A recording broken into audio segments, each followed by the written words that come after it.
I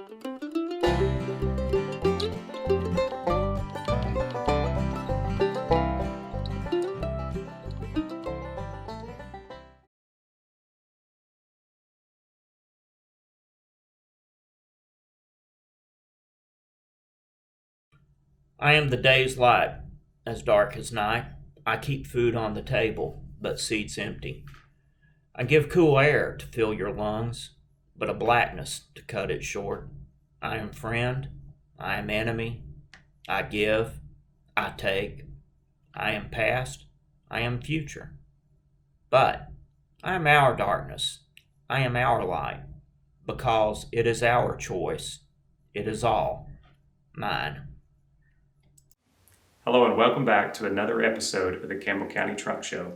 Tonight, on episode 3 of The Promised Land, we're going to talk about something that's very near and dear to many of us here in Campbell County, coal mining. In particular, coal miners. First, we're going to head down to Rocky Top and we're going to talk with Boomer Winfrey at the Coal Creek Miners Museum.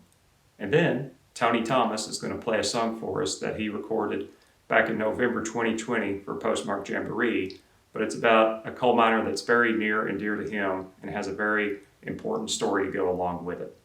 And remember, you can catch tonight's episode streaming online at postmarklafollette.org and WLAF's YouTube channel after.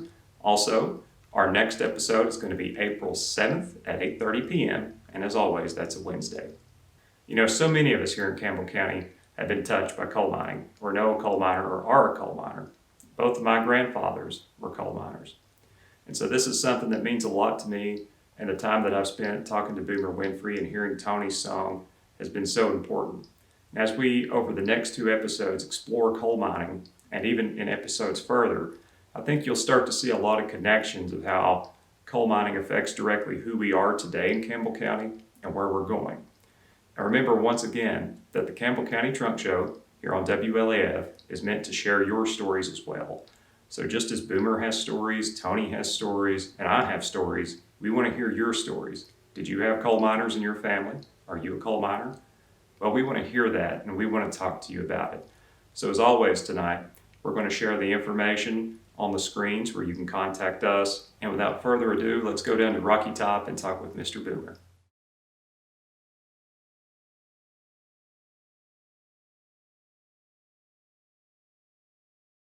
So we're here with Charles Boomer Winfrey today at the Coal Miners Museum down in Rocky Top, Lake City, Coal Creek, whatever you may want to call it.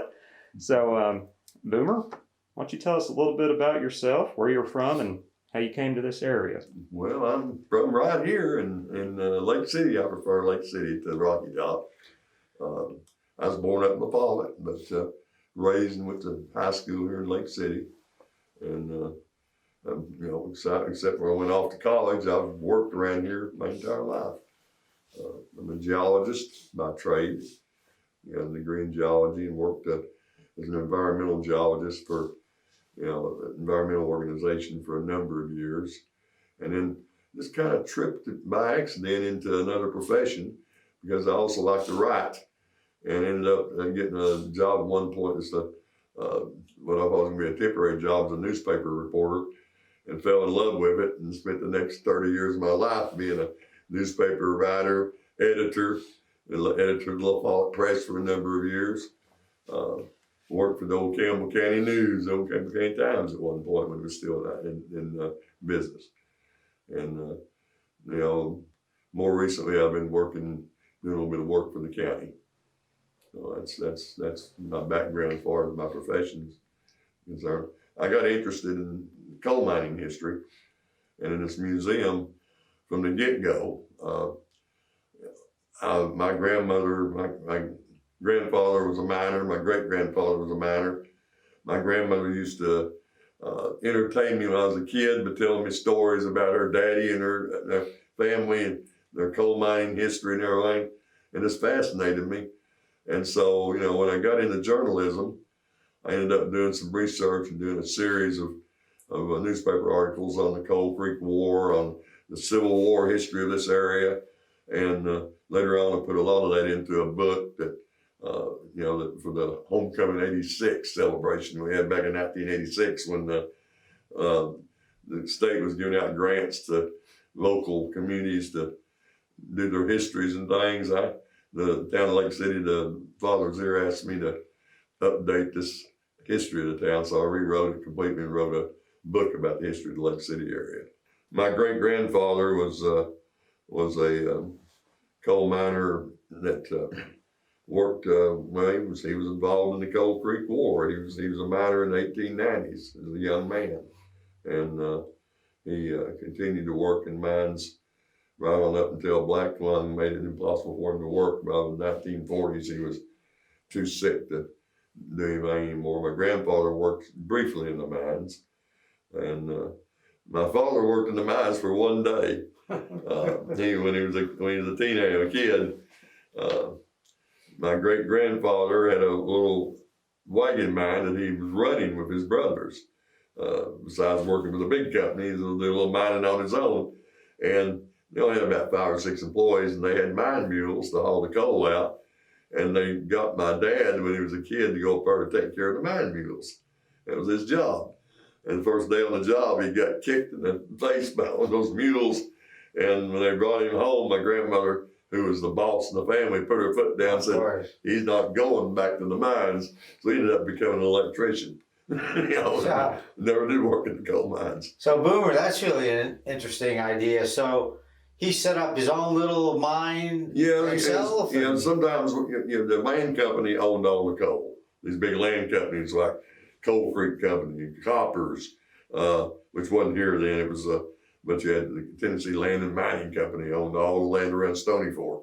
The Coal Creek Company owned practically everything between Coal Creek and Oliver Springs. You had the Elk Valley Coal and Iron Company up in Elk Valley. It was owned by the Bairds. It was developed by the Baird family.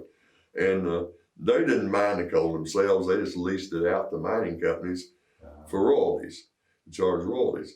And some of the miners would work in a mine, a big mine, for a salary. Then on the side, they might lease a little piece of land from the land company and open up a little small mine themselves and run a wagon mine.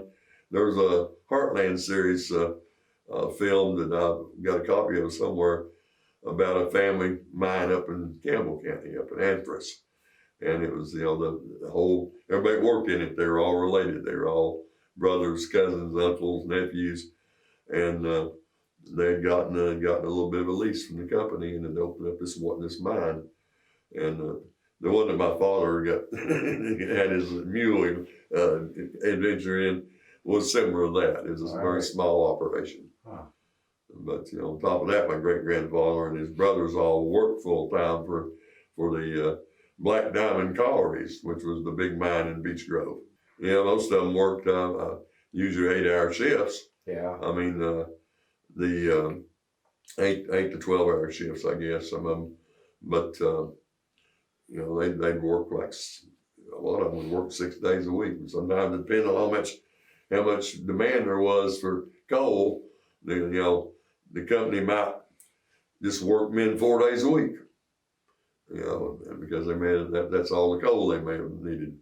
But it varied. I mean, coal mining in the early days was so very different than it is now, or it was in the 1960s and 70s, before there was any mechanization.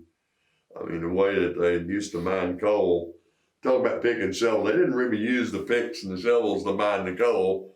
They did it with blasting caps, black powder, and hand drills.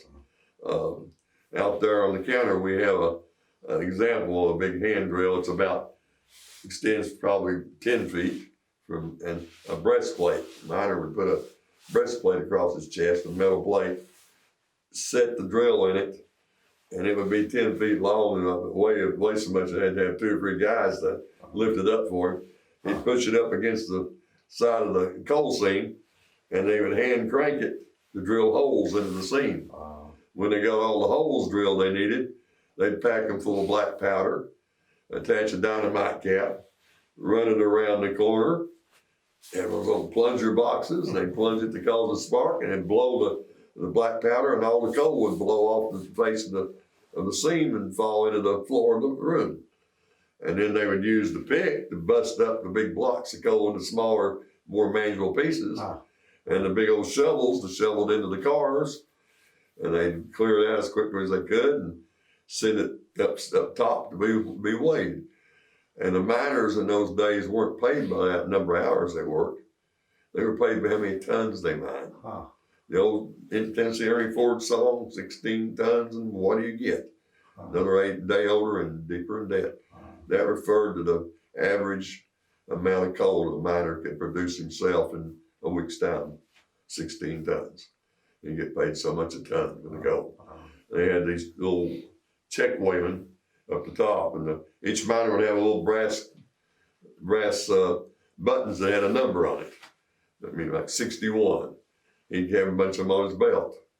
And when he'd get through filling up a car with coal, he'd attach one of those brass tags to it, send it to the top.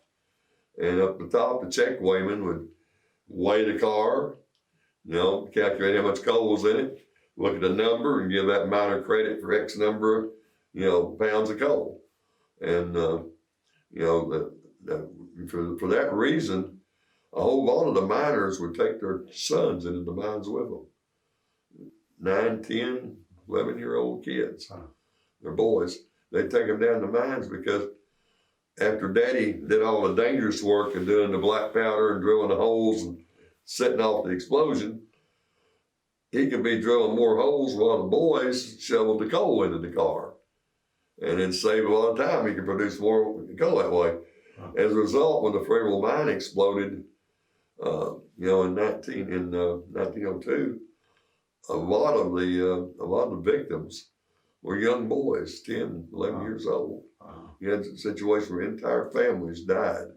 A lot of the victims of Fredericksville were trapped underground and suffocated to death because they couldn't get to them to rescue them. And they had time to write letters to their loved ones while they were waiting to die, waiting to suffocate.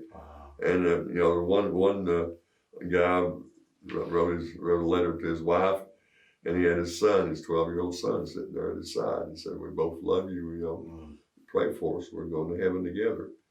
And as a result of that, one of the results of the Fredericksville mine explosion was a couple of things. Number one, it was the worst mine disaster in American history to that time, and there were no survivors at all, and they couldn't get to them. They couldn't get in there to rescue them.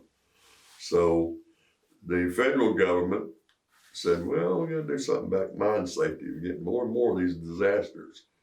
And so they set up the U.S. Bureau of Mines, Mine Safety Division, and started training miners on, rescue operations, things like that. They went over to Europe and found a German company that had developed this self-contained oxygen apparatus that would mix chemicals together in a big thing, a pouch on your back, and produce oxygen that could then be pumped into a mask, and you could wear it. And then so, if you got trapped underground and there wasn't enough air to breathe, you could wear those things to go in to rescue people or to maybe self-rescue.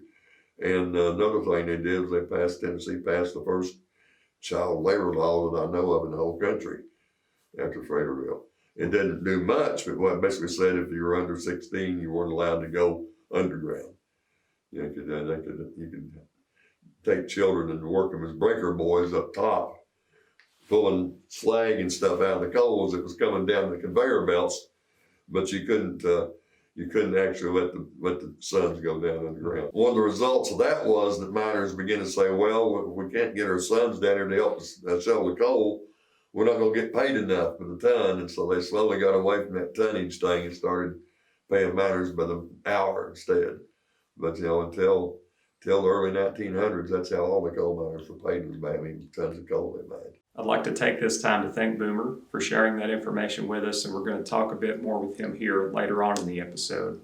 But now, I want to share with you a song by Tawny Thomas where he relates his own story regarding the Cross Mtn Mine Disaster and his grandfather. This is another song I wrote a few years back. Tells a story. Upcoming here in December the anniversary of the Cross Mountain mine explosion. It happened in the month of December 1911. 84 men and young boys perished in the Cross Mountain mines. Boys as young as 12 years old. Back then, everybody in the family had to work to make ends meet. And this is a story about the Cross Mountain mine. My grandfather worked at Cross Mountain, and the only reason he didn't perish that day, he was out with a back injury. And hope you enjoy my song. This is called the Cross Mountain Mine.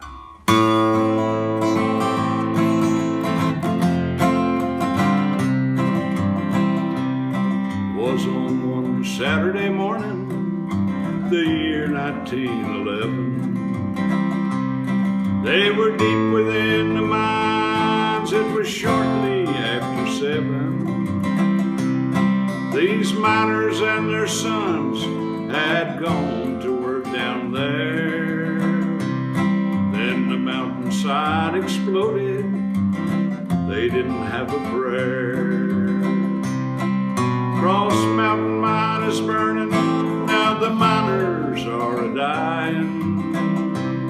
All down the slate stone hollow, women are a-crying. These miners and their sons have paid the awful price, trying to make a living, now the mines has took their life.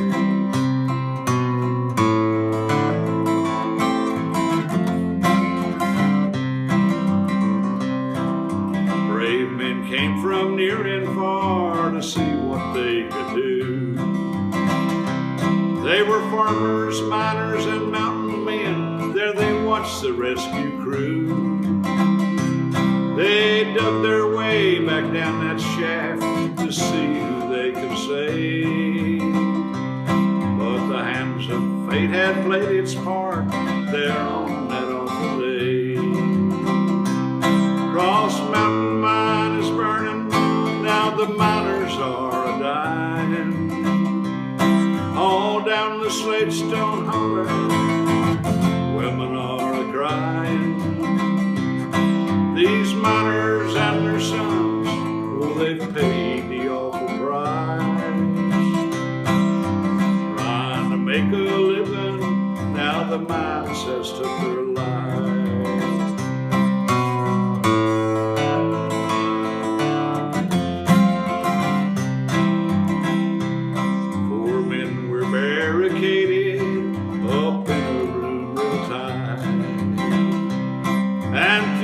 Grace and mercy, they were found alive on Monday night. But 84 men, they died there on that awful day. Only the 4 lived to tell the story and was able to walk away. Cross Mountain Mine is burning, now the miners are dying. All down the slate stone holler, women are crying. These miners and their sons, oh, they paid the awful price, trying to make a living, now the miners has took their lives.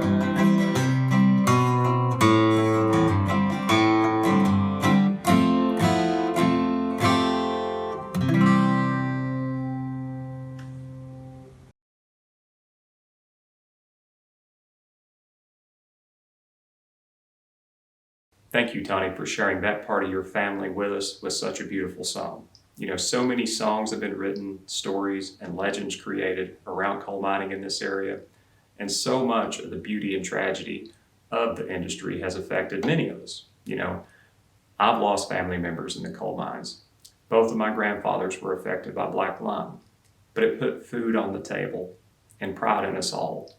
It allowed me to be where I'm at today. And it's something that I'm proud of, that my family gave everything that they have so that I could have a better chance. In this next part of the interview, we're going to talk with Boomer, and he's going to talk a little bit about how things started to change with coal mining in this area in the 20th century and how it led to where we are today. Well, you know, we talked about the Fayetteville mine disaster, and that occurred in 1902. It's still the pick and shovel days of coal mining then. The miners were still being paid by the tons that they mined instead of the hour. They were working basically with blasting caps and black powder to blow the coal off the face, and then picks and shovels to bust it up and load it, and mules to haul it to the surface. Things began to change slowly during the years leading up to World War I as things got a little bit more mechanized. They started replacing, a lot of the bigger mines would replace the mules with mechanized gas-powered carts that would run on tracks that would haul the coal to the surface. The invention of automatic drills and things that would make it easier for the miners to dig their holes to blast or to chop the coal up. And there's a slow process. Mining really began to peak as far as production and numbers of people who were working in the mines. Probably began to peak in the 19-teens.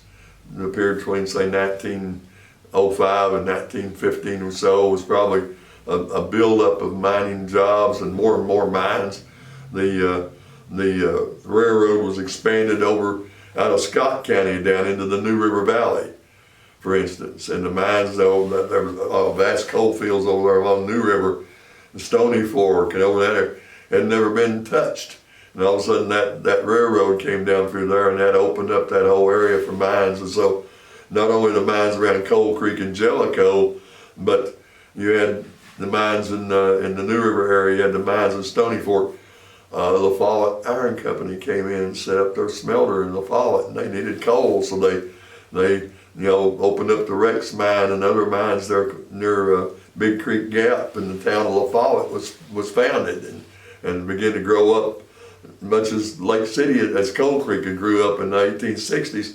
LaFollette now began to grow in leaps and bounds, around the Harvey LaFollette mansion and his smelter and the mines, and so you had this tremendous amount of growth going on, and the railroads even extended up the valley to the Claiborne County and the Clairfield and White Oak and Duff area, and the mines began to open up there in the early 19-teens. So you had this vast amount of coal being mined in Tennessee right before World War I. Then the war broke out, and they just doubled up and increased the efforts to produce coal because they didn't know how much coal was going to be needed. Coal was used to power the world's navies. Coal was used to power the railroads, to haul troops here and there and equipment. Everything was run on coal at that time. And so, a vast amount of coal was mined and stockpiled, and then the war was over all of a sudden. And you had tremendous excess amounts of coal that had been mined, much more than there was demand. Because all of a sudden the world's navies were quiet again, and the railroads weren't hauling troops back and forth and here and there.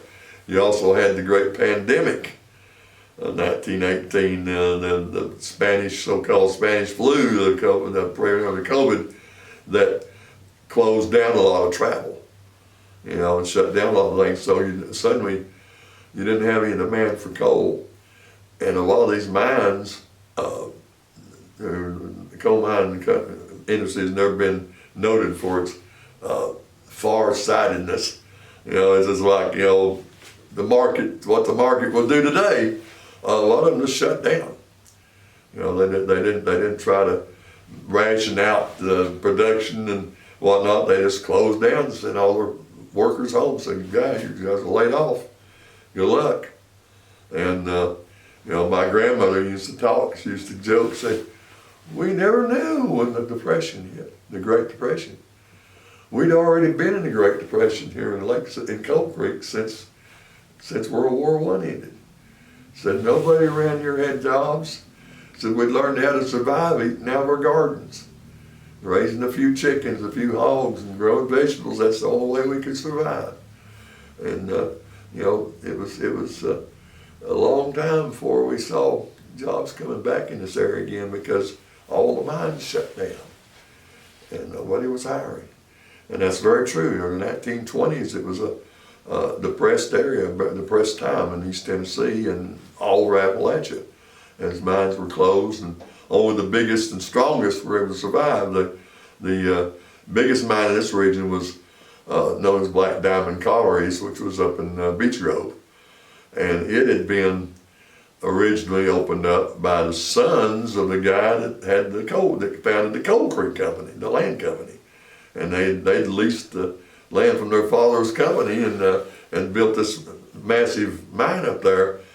And then when things began to slow down a little bit, and one of them wanted to go somewhere else, and they sold out to Champion Paper Company, and it used the coal from Beech Grove to fuel its paper mills over in Canton, North Carolina. They were able to give a little bit better benefits, a little bit better pay, treat their men a little bit better than other mines around here, so it became the place to work. If you wanted the best coal mining job you could find, you went to Beech Grove and got to work at Black Diamond. Well, after World War I, Champion all of a sudden didn't need the coal. They had a glut, had more coal than they would do it.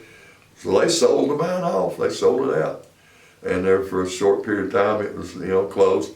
Then it opened back up, it had a new name, Southern Collieries. And that was the name it continued to operate under for the next 30 years, more or less. But Southern Collieries continued to be the big mine in this area long after a lot of other bigger mines had played out and shut down. And, just to give you an idea of how mechanization changed things, by the late 1920s, early 30s, mining had become even more mechanized than ever. They were driving little cars around underneath the ground, towing the coal cars and taking the men in and out of their work sites on little gasoline powered engines, So you had continuous miners being developed that would claw at the face of the coal and rip it off and shred it and put it on, drop it on the conveyor belt, and the conveyor belt would take it all the way back to the entrance of the mine and drop it off another conveyor down into the temple. So you had these machines that could do the work of 50 men. And so all of a sudden you didn't need as many miners too. Mechanization made a difference. It saved the industry in some ways from, shutting down, but at the same time it also cut the demand for workers considerably. And so Southern Collieries, for instance, at one point in time, it was Black Diamond, had probably close to 500 men working in the mine there. They were producing about 1 million tons of coal a year. By the 1950s, mechanization had cut that number to about 250 men, 240, something like that. They had 3 shifts, each of about 80 men on a shift. And the rest of it was all done by the machinery. It was still producing only about 1 million tons of coal a year, but they were doing it with half as many employees as they had. And then later on, a few years later, Southern Collieries was no longer in business because they couldn't compete with the other mechanized system of mining, which came along in the mid-50s, which was surface mining. We'd go in and you'd strip the surface off the coal seam. Contour mining if you were up on a mountainside, or area mining if you were in flat country. You'd strip the overburden off the coal seam, pull the coal out, and then go on to the next spot and do it. And you didn't need a whole lot of underground miners with training to do that. You needed some guys that were bulldozer operators, front end loaders, coal truck drivers. And so you went from 500 miners with picks and shovels to 250 miners with continuous mining machines and automated equipment to 24 men with D9 bulldozers and front end loaders and whatever mechanics you needed to keep the machinery going, all producing the same amount of coal. And so although the industry didn't suffer much as far as production of coal stayed pretty stable in Tennessee for all that period of time. Once it came back in the late 1920s, began to come back, it stayed pretty stable at around 10, 12 million tons a year. Not a great deal, not compared to West Virginia, But still, considering how few counties in Tennessee had coal, it was pretty good production rates. But the numbers of people working in those mines, being employed to mine that coal, shrank constantly. You know, from thousands to a couple of thousand to a few hundred. You know, and heading that way. And you know, by the late 1950s, just about all the underground mines in Tennessee, with the exception of the big one up at Tackett Creek in Claiborne County, which was a union mine, and you know, it was huge, had about 300 men, and they had too much invested in that underground operation to give it up. But just about all the other underground mines have been shut down. They couldn't compete with the strip mines. Once again, we'd like to thank you, Boomer, for talking with us, and we're going to talk to you again in our next episode, which once again is going to be Wednesday, April 7th, 8:30 p.m. right here on WLAF, and it's going to be available to stream online at postmarklafollette.org and WLAF's YouTube channel, just like tonight's episode and all of our past episodes. And we'd like to encourage everyone to go and check out the Coal Creek Miners Museum online or in person as they begin to open up more. Just like the Trunk Show, they're trying to capture the history of this area, Anderson, Campbell, and the whole region. And they need to hear from you because the key point is it's the Coal Miners Museum. And so it's really there to honor the people. So go and check them out. And until then, please feel free, as always, to reach out and tell your stories to us. The information is going to be on the next page before we end tonight. And we're excited to have you come back and talk with us again in 2 weeks as we continue talking about coal mining. We're going to talk a bit about the Coal Creek War. We're going to talk about where we're at now with the coal mining industry and where we're going to go into the future and the excitement that we have over the public lands here. Thank you so much for joining us, and we'll see you in a couple weeks.